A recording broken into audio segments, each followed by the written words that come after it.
Pakistan cricket team کے تینوں format کپتان بابر اعظم کو پریشان دے کر فخر زمان سے رہن آ گیا۔ فخر زمان نے گیند کو اسٹیڈیم سے باہر پہنچا دیا۔ آج کی اس ویڈیو میں آپ کو مکمل ڈیٹیل دیتا ہوں، تو آج کی اس ویڈیو کو آپ نے کہیں پہ بھی سکپ نہیں کرنا۔ بسم اللہ الرحمن الرحیم، السلام علیکم۔ ایک اور نئی ویڈیو کے ساتھ آپ کی خدمت میں حاضر ہوں۔ آپ دیکھ رہے ہیں یوٹیوب چینل اور فیس بک پیج حمزہ اسپورٹس۔ جیسا کہ آپ کو معلوم ہے کہ آج ہانگ کانگ اور پاکستان کرکٹ ٹیم کے درمیان ایشیا کپ 2022 کا دوسرا میچ کھیلا گیا۔ پہلے پاکستان کرکٹ ٹیم نے بیٹنگ میں کمال کیا اور اس کے بعد پاکستانی بالرز نے بالنگ میں کمال کر دیا۔ آپ کو مکمل ڈیٹیل دیتا ہوں، لیکن اس سے پہلے میری آپ سب سے ایک چھوٹی سی ریکویسٹ ہے کہ اگر آپ پاکستان کرکٹ ٹیم کے فینز ہیں تو اس ویڈیو کو لائک کر دیں، چینل کو سبسکرائب کرنے کے ساتھ ساتھ بیل کے آئیکن پر کلک کر دیں۔ ہانگ کانگ نے ٹاس جیت کر پہلے بالنگ کرنے کا فیصلہ کیا تو پاکستان کرکٹ ٹیم مقررہ 20 اوور میں 193 رنز بنا سکی۔ پاکستان کرکٹ ٹیم کے تینوں فارمیٹ کپتان بابر اعظم انڈیا کے بعد آج کے میچ میں بھی جلدی آؤٹ ہو گئے۔ اگر پاکستان کرکٹ ٹیم کے ہانگ کانگ کے خلاف بیٹنگ سکور کارڈ کی بات کریں تو پاکستان کرکٹ ٹیم کے وکٹ کیپر بیٹسمین محمد رضوان نے 57 گیندوں پر 78 رنز بنائے، جس میں پاکستان کرکٹ ٹیم کے وکٹ کیپر بیٹسمین محمد رضوان نے 6 چوکے اور اس کے ساتھ ساتھ ایک چھکا لگایا۔ پاکستان کرکٹ ٹیم کے تینوں فارمیٹ کپتان بابر اعظم نے 8 گیندوں پر 9 رنز بنائے، جس میں انہوں نے ایک چوکا لگایا۔ پاکستان کرکٹ ٹیم کے اوپننگ بلے باز فخر زمان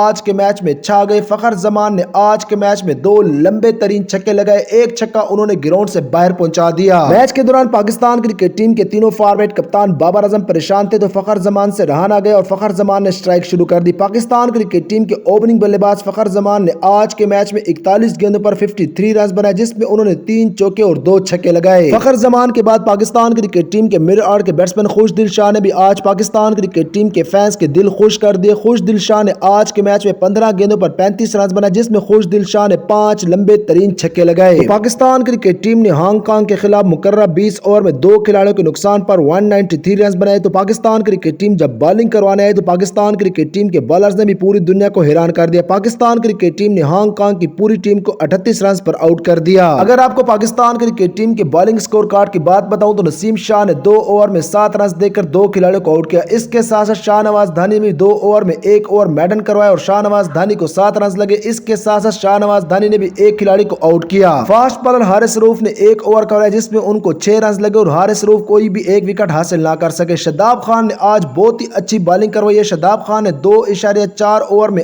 8 رنز دے کر 4 کھلاڑیوں کو پویلین کی راہ دکھائی۔ پاکستان کرکٹ ٹیم کے آل راؤنڈر محمد نواز نے 2 اوور کرائے، جس میں انہوں نے 5 رنز دے کر 3 کھلاڑیوں کو پویلین کی راہ دکھائی۔ اب پاکستان کرکٹ ٹیم نے ہانگ کانگ کو شکست دے دیا تو اب اتوار کے دن پاکستان اور انڈیا کے درمیان ایک اور بڑا میچ کھیلا جائے گا۔ اب ایشیا کپ 2022 کے پہلے مقابلے میں جو کہ پاکستان اور انڈیا کے درمیان ہوا تھا، اس میں پاکستان کرکٹ ٹیم کو شکست ہو چکی ہے، تو اب اتوار کو ایک اور بڑا میچ ہونے جا رہا ہے۔ آپ کے خیال میں پاکستان جیتے گا یا پھر انڈیا جیتے گا؟ آپ نے اپنی رائے سے ہمیں کمنٹ بار میں ضرور آگاہ کرنا ہے۔